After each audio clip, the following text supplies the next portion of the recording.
Não faça a DCA sem uma boa estratégia por detrás. Bitcoin segue corrigindo, vem sendo cotado agora 96.219 no exato momento que eu venho gravando este vídeo.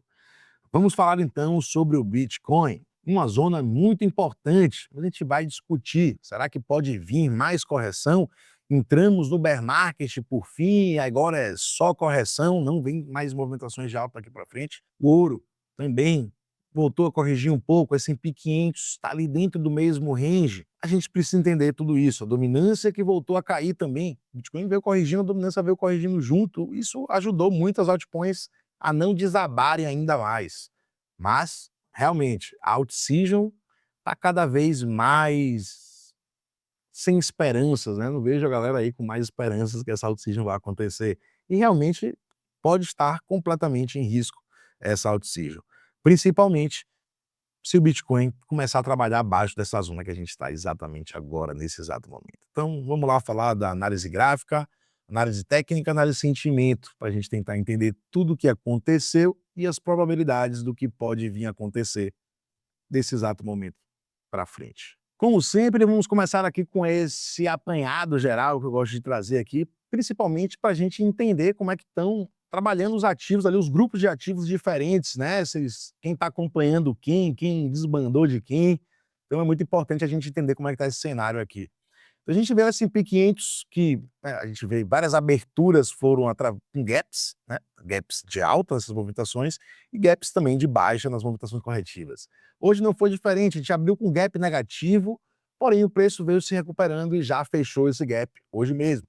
Então o gap que abriu hoje já foi fechado hoje mesmo. O preço sempre busca, né, fechar esses gaps. É muito comum isso acontecer.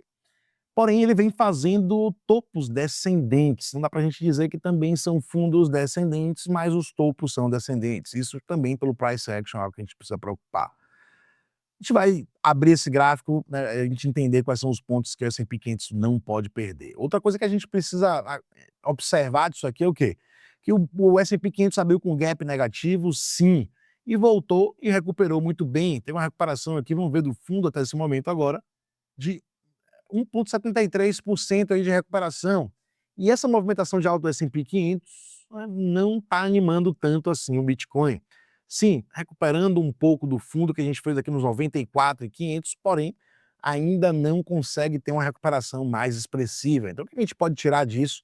Que o Bitcoin ainda segue muito correlacionado com o S&P 500 nos movimentos corretivos, porém nas movimentações de alta essa correlação já não é, né, já não consegue se observar. A gente tem que falar também do ouro, que é um ativo aí de proteção, momento de incerteza, a gente vê que os investidores acabam indo em direção ao ouro e vinha rompendo máximas históricas atrás de máximas históricas até atingir aqui sua última máxima histórica nos 3.385 dólares por onça Troy. E veio buscar suporte aqui nessas linhas centrais, um suporte inclusive muito importante que eu tinha comentado com vocês, uma zona de possível compra.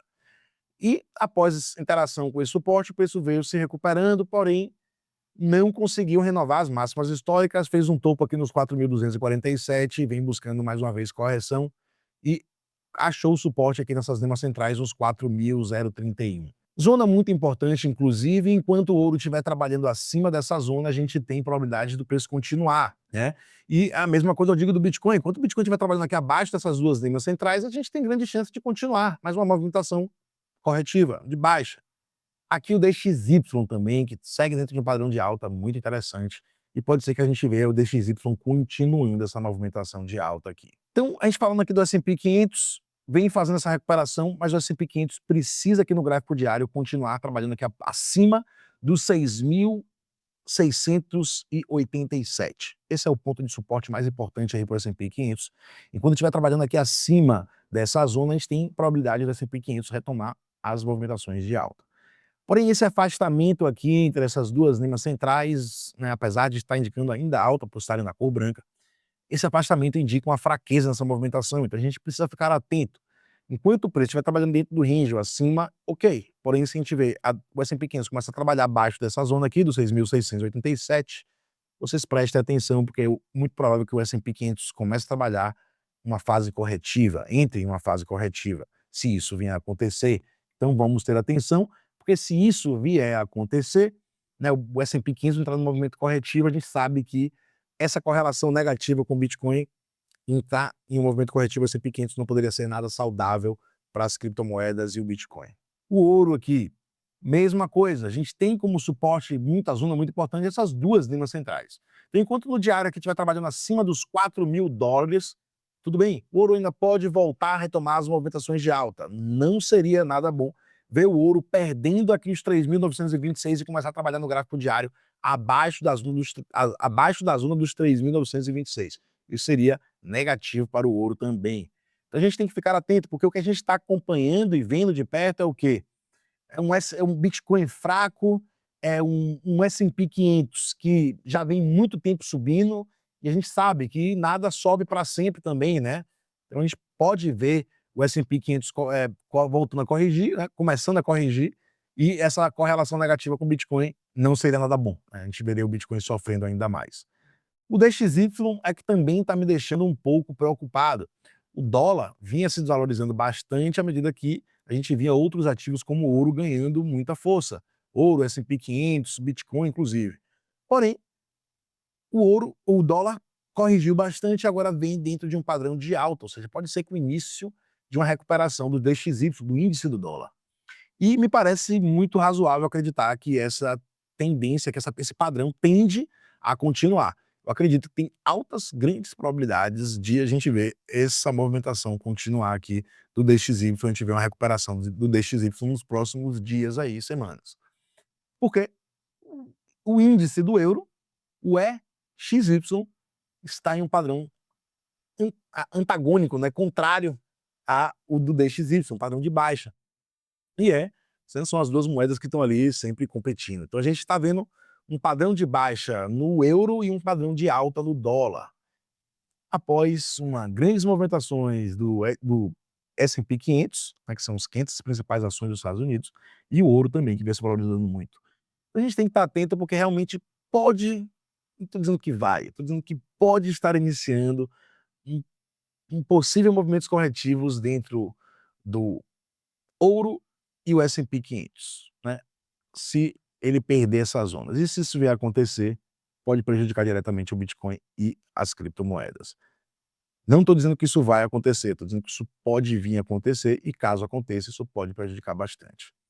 A gente precisa falar também da dominância, né, do Bitcoin, que inclusive veio caindo dentro de um padrão de alta, esse padrão aqui é uma divergência de alta, porém perder aqui essa primeira NEMA central já é um ponto de atenção, porque os padrões de baixa estão ganhando força e estão indo em direção ao gráfico diário. Próximo suporte está aqui na dominância no 58,96%.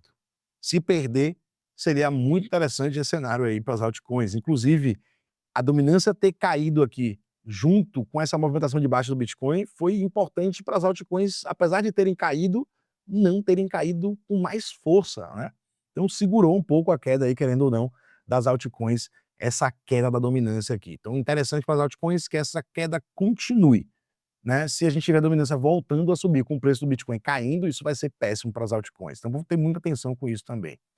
Lembrando que, olha aqui, esse aqui é o gráfico do dólar com real brasileiro. E ele está em queda, diferente do DXY. Você pode estar se perguntando, pô, isso quer dizer então que o governo do Brasil está bem e o real está ganhando força perante ao dólar? Olha só, essa movimentação aqui de enfraquecimento do dólar perante ao real não é uma movimentação que está acontecendo graças ao nosso governo, nem nada do tipo. Nem nada, nem movimento econômico, nem empresarial, nem nada do tipo.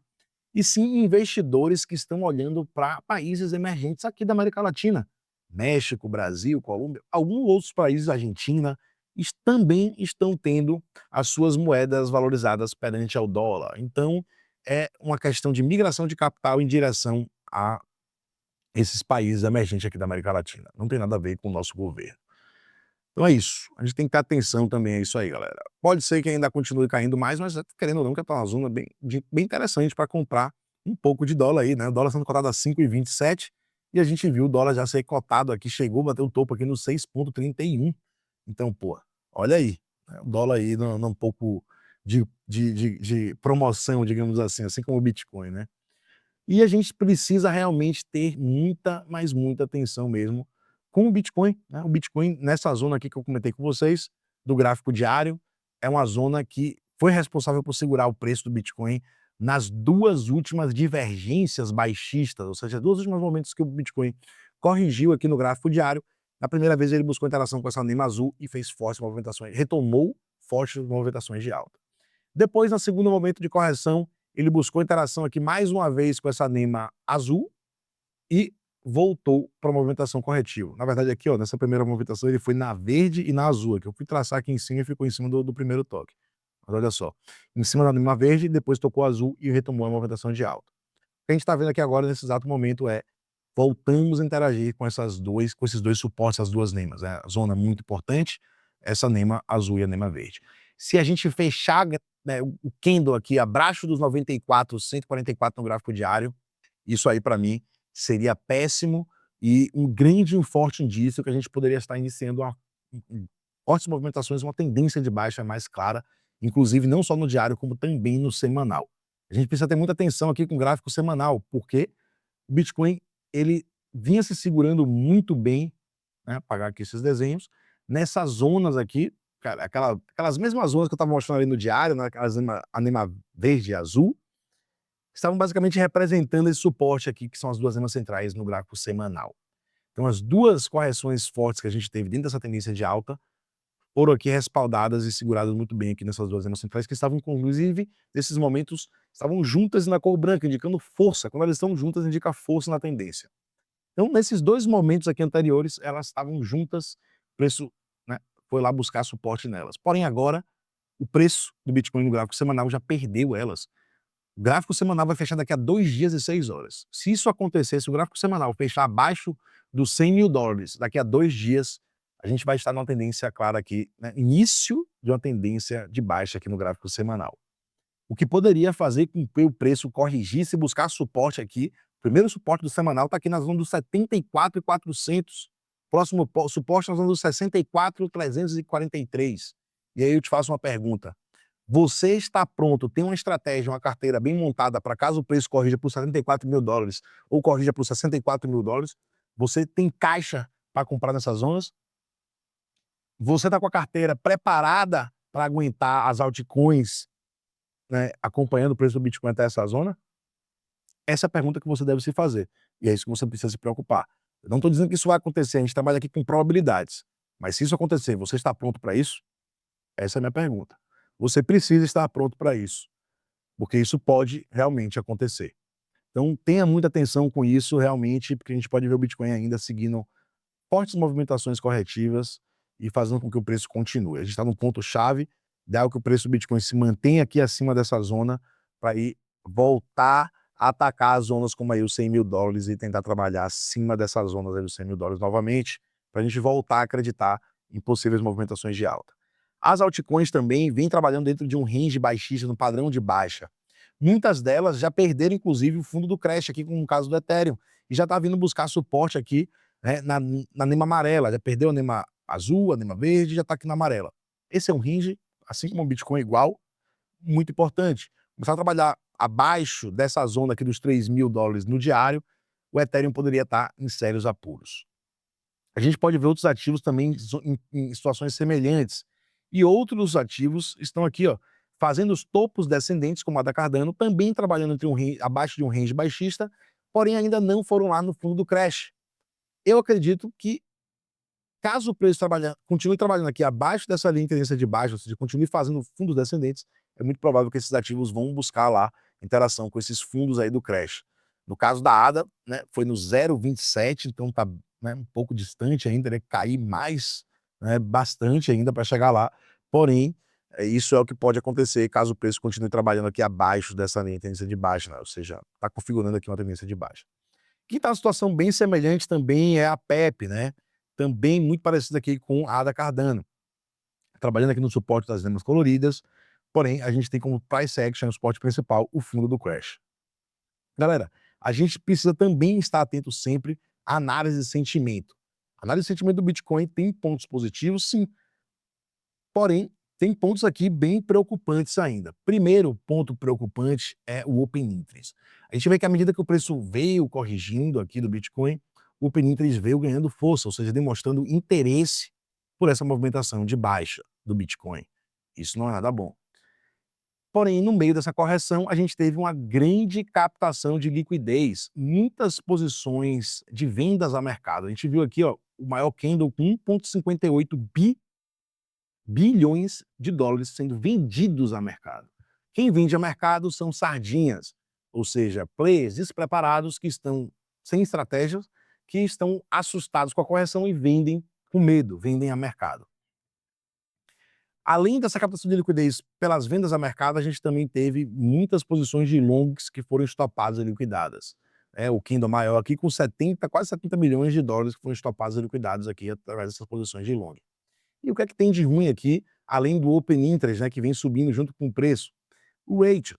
O ratio segue subindo, vem aumentando as posições de long, ou seja, mais players, mais investidores acreditando que acharam um fundo já, e é isso que está preocupante. Por isso que a análise precisa ser feita de forma gradual, porque todos os investidores vão em busca da liquidez. Então o movimento vai acontecendo e as pessoas vão se posicionando. Se elas se posicionarem de uma forma que gere liquidez, mais abaixo do que o preço já caiu, é muito provável que as instituições continuem derrubando o preço para captar mais liquidez, se tiver fácil para captar essa liquidez. O que a gente está vendo aqui agora é o ratio sendo pontuado em 3,10, ou seja, a cada 3 pessoas em posição de long, temos uma pessoa em posição de short. O que isso significa? Se o preço continuar caindo, vamos ter pessoas para estopar e liquidar, ou seja, vender mais barato de forma garantida. Isso é uma captação de liquidez segura, certa. Então, a instituição acaba tende a continuar derrubando o preço justamente para captar essa liquidez aqui dessas posições de long que estão entrando à medida que o preço vem caindo. Pessoas, players, investidores que acreditaram que já acharam um fundo. Então, muito cuidado com isso de achar que encontraram um fundo de uma correção, porque é muito complicado, achar esses fundos. Inclusive, pode ser uma péssima saída tentar achar o fundo, se muitas pessoas pensam igual, como é esse caso aqui agora, vão acabar provocando fundos mais longos, mais profundos, adiando ainda mais o fundo global e só criando fundos locais, Então, vamos ficar atento que isso aqui pode ser apenas um fundo local e não um fundo global.